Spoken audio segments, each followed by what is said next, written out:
Hello, so today's video is a tag video. I have not been tagged by anybody to do this tag, but I just really like the questions and I'm not going to tag anybody else to do this, but feel free, anybody who wants to do this tag, to go ahead. This is the Perfume Diaries tag and it's created by Emmy's World of Fragrance. I'm going to leave her channel linked down below in case you do want to go check that out. But if you haven't seen me before, I'm Claire Smith and I make videos all about perfume, perfume science, perfume history, perfume psychology. And I also just do some straight perfume reviews and also fun perfume tags. So if that kind of thing interests you and you haven't already subscribed, then please do consider subscribing and please like this video if you do like this kind of content. So I've got 13 questions. Let's just get on with this. So the first question is, what is your first fragrance memory? I think if we're going to go with perfume, it's probably the smell of my mum's perfume, so Rive Gauche by YSL. She would always wear it when she was going out, and I remember as a child I didn't like the smell of it. It was something off-putting to me. I guess it's the aldehydes. And also, you know, your mum doesn't smell like your mum if she doesn't normally wear that on a day-to-day basis and you're hugging her and she smells different. That can be off-putting as a child. So yeah, I love Rive Gauche now, but I didn't when I was little. And I think if we're going to go with smells that aren't to do with perfume, just general fragrances, then I'd probably pick the smell of being in hospital when I was 4. I was in there for 8 weeks. And the thing that really stood out to me was the metallic-y, plasticky smell that all the drips had and the electrode attachments to the ECG machines on my chest. And yeah, just that kind of alcohol wipe smell you get with the isopropanol when they're going to give you an injection or take blood. All those smells are things you don't smell anywhere else as a child. So I think that's why that one stuck with me quite so much. So yeah, those are my earliest fragrance memories. Question 2 is, what is your signature scent? Of course, people on YouTube don't really have signature scents because, you know, they need to try lots of different fragrances. But I think if I were going to choose one from my collection that I would consider to be really me, I think most people would guess this one because I think I've said this in the past, but it's La Petite Robe Noire Black Perfecto by Guerlain. I think that one would probably be my choice for a signature fragrance now. But back in the day, you know, in my 20s, what I was wearing was Lola by Marc Jacobs, and this is sadly discontinued now. So at some point, I'm going to have to say goodbye to this because it's hard to re-find this fragrance when I want to buy a new bottle. So, and also they're so old now that a lot of them, the top notes are going, because the top note's grapefruit, and that's really quite a big part of the fragrance. So I think this one might be my last bottle, but who knows? Lola by Marc Jacobs. So question 3 is, which fragrance would you choose for a night out? Well, of course, it's going to depend slightly on the time of year, but I think the fragrance that I would choose as a kind of party fragrance for me would be Bouquet Encore by L'Orchestre Perfumes. So I bought this one for my 40th birthday because it just had me at hello. There was something about this the first time I tried it. I just found it addictive, and I think it's the fiery opening. So this opens with Timut pepper, and that's a very distinctive type of almost earthy feeling, very spicy feeling pepper. And that stays throughout the fragrance. It lessens slightly into the dry down, but that's really the impactful part of this fragrance. There's also a kind of fresh but also creamy feeling tuberose here. But I think the brand really have it with this fragrance when they describe it as sensuous, addictive and carnal. There is something just a little bit naughty about this, and I think that's the musks in the dry down. But yeah, this one's a wow and totally something I would recommend. I think a lot of people compare this one to Givenchy L'Entité Rouge and also Rouge Ultime. I totally see where they're coming from. They do have similar notes, but this one I just find slightly more impactful. I do actually own L'Entité Rouge and I do really enjoy it. But I just think if I would choose this one if I were going out, because I think this fragrance is just punchier than L'Entité Rouge. L'Entité Rouge is something I just stopped smelling after a while, whereas this one, it's still punching at the end of the day. So yeah, L'Orchestre Perfumes, Bouquet Encore. Question 4 is, which fragrance did you just not expect to love? So my answer to this one is going to be the fragrance that I've most recently tried that just had me feel that wow feeling, and that was Atelier des Ors Coco Kimia. So this fragrance, I'd looked at the notes on Fragrantica before I tried it, and there's only 2 listed, and I just thought, how interesting is this going to be? I know I've kind of seen it from the notes, so this, you know, I'm not really looking forward to this one. And then I tried it, and there was just so much going on in that fragrance, and walnut is something that's really unusual, and it really came through for me with that fragrance. So yeah, that's the one that's impressed me most recently. I've reviewed it in a recent video, so I'll leave it linked down below and I'll put a picture of the thumbnail in the video. But you can go and watch my review of that fragrance, but I was just blown away by it. So yeah, Coco Kimia by Atelier des Ors. So question 5 is name a fragrance you can't stand. So these questions, they always scare me because people do get really offended when you say that you dislike something they love. It's just a thing on YouTube. However much people seem, reasonable and whatever, they get really offended. And I don't know whether it's because they think they only want to watch channels that have exactly the same taste as them.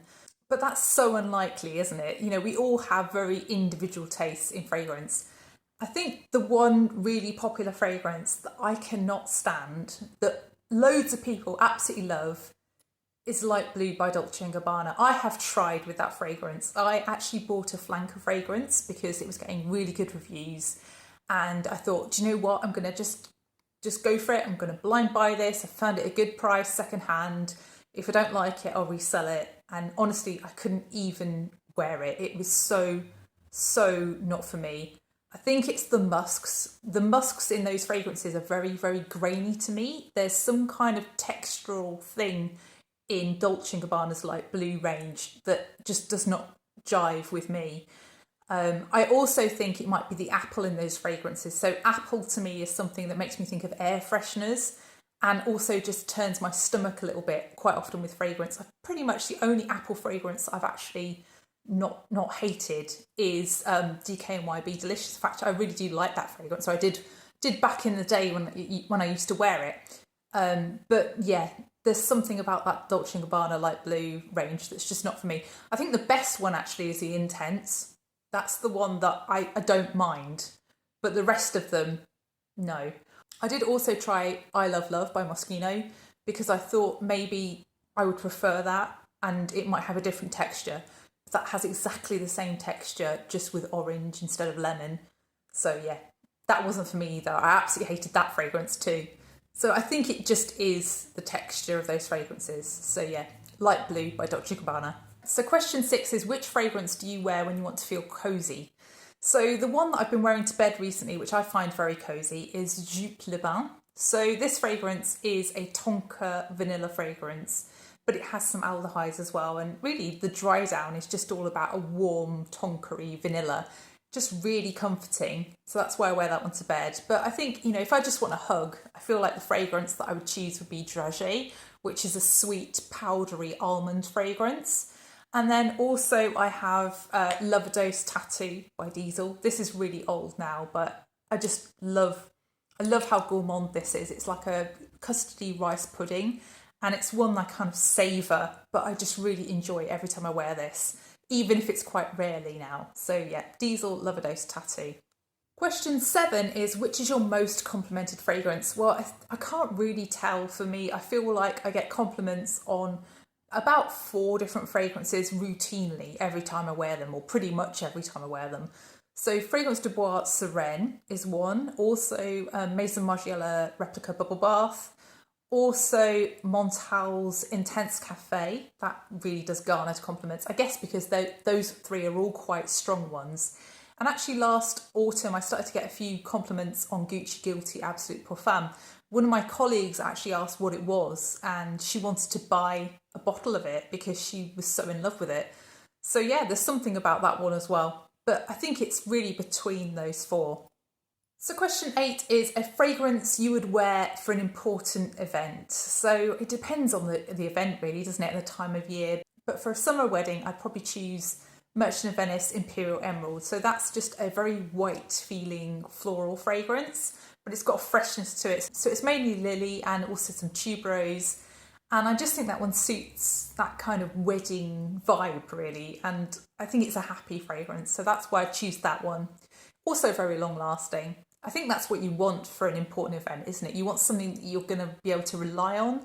And Imperial Emerald is one of those kinds of fragrances.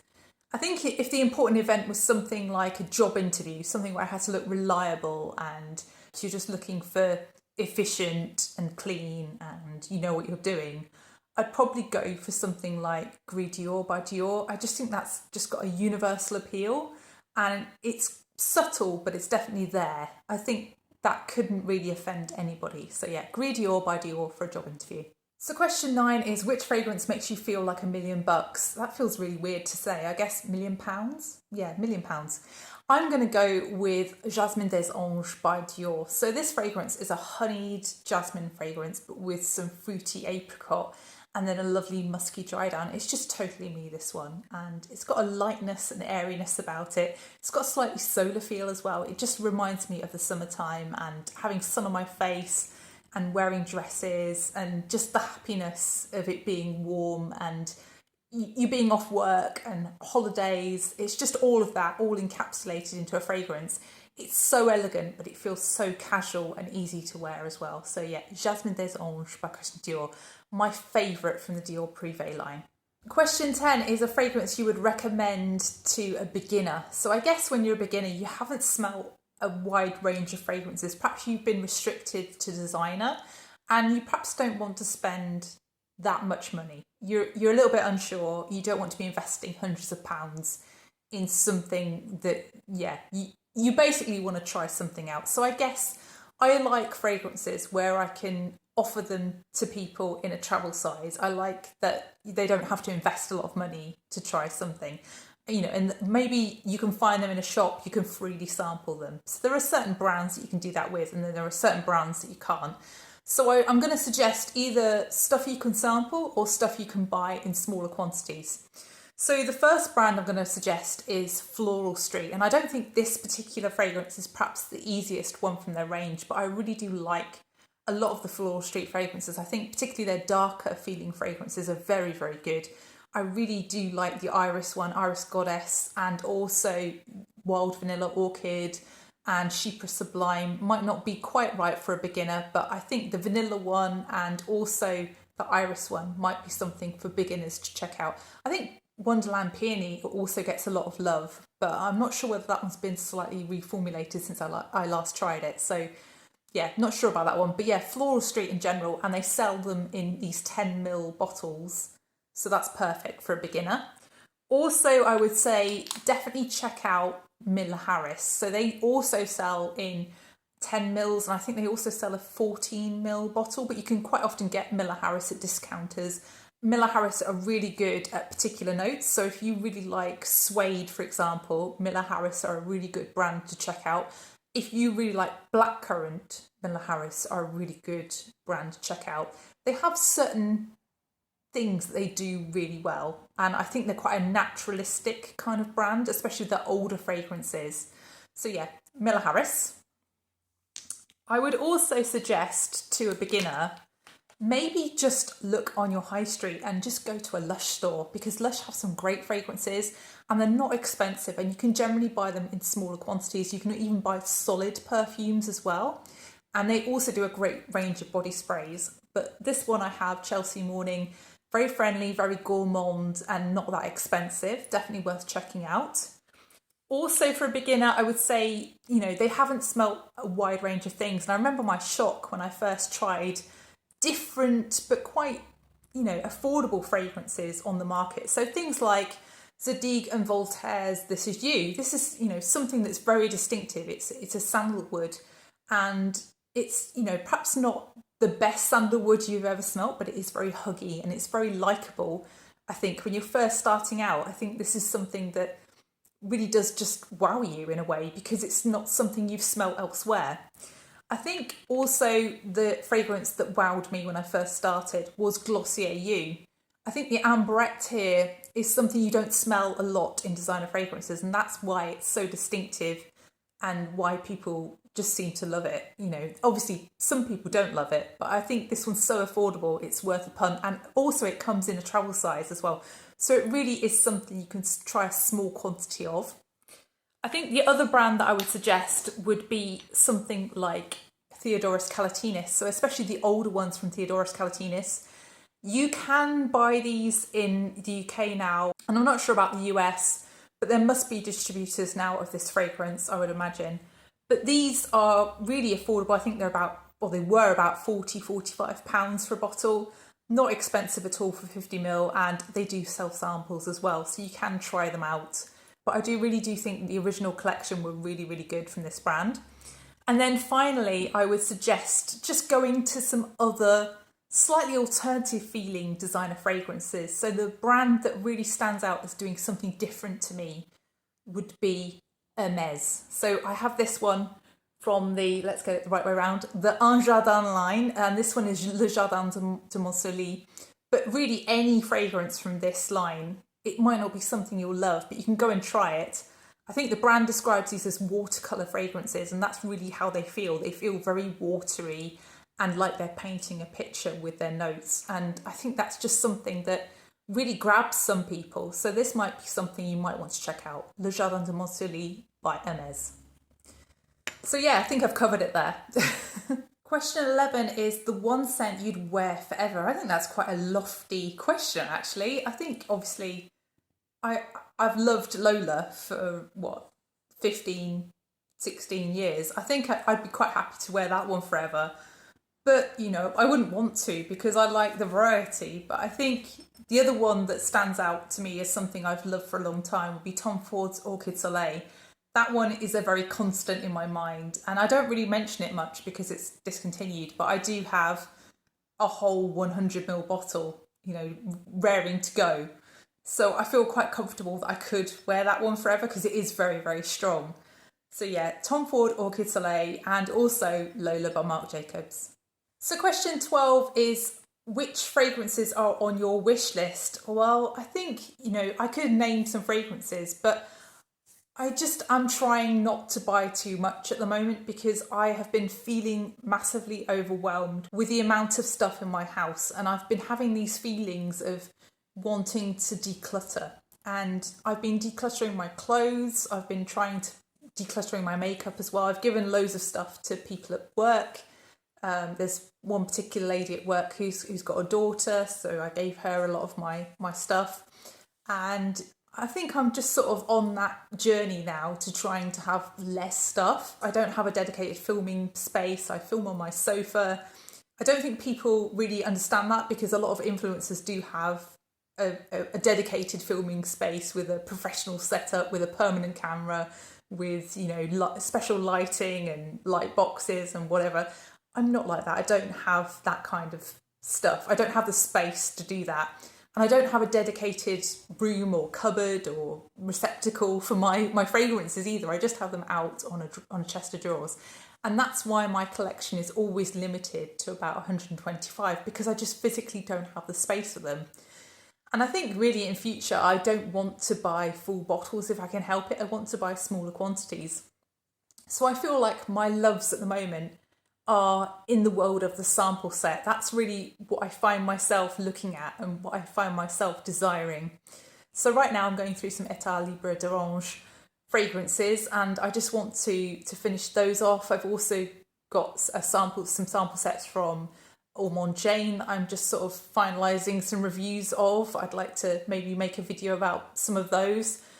Also, I just lust after other sample sets. So I particularly would like to try Ella K. I've heard a lot about that brand and whenever I look, the sample sets are out of stock in the UK. Also, I'd like to try Essential Perfumes. I probably will just bite the bullet and get those. So yeah, sample sets are where it's at for me at the moment. That's what I lust after, really. So question 13 is, what is your perfume buying ritual? I'm not really sure what is meant by this question really, but I'll just describe how I buy fragrances. So I tend, if I can try it in a store, I will go and try it many times. I'm quite an indecisive person. I like to get an overall view of whether I love that fragrance every occasion I try it or whether it's sort of, a weather condition thing or a one-off thing. That does happen to me, that I just love something one moment and then I don't love it the next. And that's why when I'm sampling fragrances for videos, I try them a number of times because I just can't trust myself to know my feelings on it until I've tried it 2, 3, 4 times. I think if I can't try a fragrance in store, then I will tend to either buy a sample or sometimes I'm lucky enough to have friends who have these fragrances and who send me samples. And really I've discovered lots of fragrances through friends and for that I'm really grateful. I think if I do have a sample before I buy a bottle of it, unless, it's something that really, really grabs me and I just can't wait, and sometimes that does happen, then I will try to actually finish the sample before I make a decision. Because if you don't finish a sample, then really, that's probably what, 1 ml? How much are you going to reach for that fragrance overall if you have a bottle of it? Is it worth buying a bottle? Perhaps you should just buy a decant. I feel like that's the way I'm going with my collection. I really want less of things because I don't need 100 ml of a bottle now. I just have so many fragrances in my collection that it's not worth it for me. I don't want things to go off. I don't want to waste fragrance. So I think that's also, part of the reason why I'm trying to limit the size of my collection, because I need to have it turn over. I need to manage it. When I'm buying fragrances, I tend to look for the best deal, but I do also browse. I am sort of someone who will go into a store and just look at fragrances. I know a lot of people just solely buy online, but I just love that buzz of when you find something that you really want, that you've been looking for ages, and you see it at a great price in a shop. There's just nothing like it. I don't get that same buzz from an online shop, but I know a lot of people do. I think if a bottle is expensive, it can take me a long time to decide. But really, that taking of a long time really ensures that I definitely want it and that I will love it in the long term. So I don't mind that really. Yeah, so I think that's my answer to my perfume buying rituals. It's basically indecision, but also excitement. So that's the final question in this video. I hope you've enjoyed it. If you have enjoyed it, then please press the like button, and please also consider subscribing if you haven't done already. And please let me know some of your answers to these questions. Which fragrance would you recommend to a beginner? And also, which fragrance makes you feel like $1,000,000? So thank you so much for watching, and I'll see you in the next one. Bye.